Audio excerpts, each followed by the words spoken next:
Assalamualaikum warahmatullahi wabarakatuh. Kami dari kelompok 5 yang beranggotakan Arthur Immanuel, Muhammad Reka, dan Rafabian Muhammad Izaki ingin mempresentasikan karya ilmiah. Kita langsung masuk saja ke jenis-jenis karya ilmiah. Yang pertama itu ada artikel. Artikel adalah karya tulis ilmiah yang berisi artikel tentang suatu penelitian maupun penjelasan atas suatu ilmu pengetahuan. Yang kedua ada makalah. Makalah adalah karya tulis ilmiah yang menyajikan suatu masalah yang pembahasannya berdasarkan data di lapangan yang bersifat empiris dan objektif. Yang ketiga skripsi. Skripsi adalah karya tulis ilmiah yang menjadi syarat kelulusan bagi mahasiswa di tingkat sarjana atau S1. Skripsi berisi penelitian serta pembahasan suatu topik dalam bidang ilmu pengetahuan tertentu.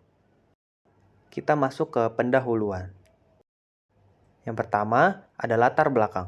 Latar belakang menjelaskan alasan mengapa dilakukan sebuah penelitian dan mengidentifikasi masalah umum yang ada di lapangan.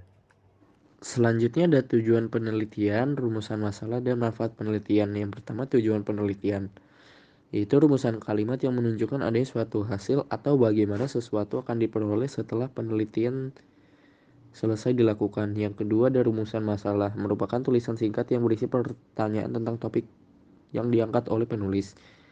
Terakhir ada manfaat penelitian, biasanya untuk mengidentifikasi suatu masalah yang sedang terjadi untuk pengabdian masyarakat, untuk kebermanfaatan kepada masyarakat, dan untuk pengalaman diri sendiri.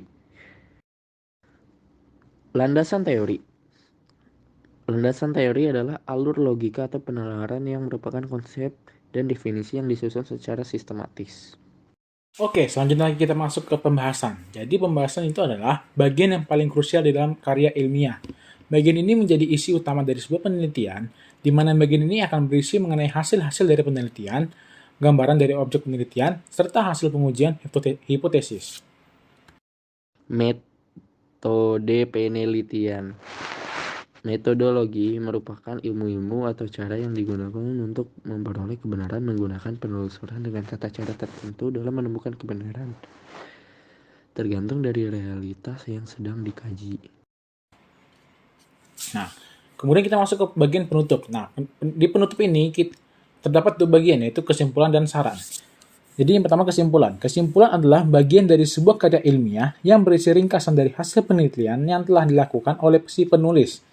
Ringkasan yang biasanya ditulis di bagian akhir dalam sebuah karya ilmiah seperti makalah, laporan analisis, serta skripsi. Baru saran. Saran merupakan bagian akhir dalam sebuah karya ilmiah yang berisi tentang pandangan penulis yang berkaitan dengan penelitian yang telah dilakukannya.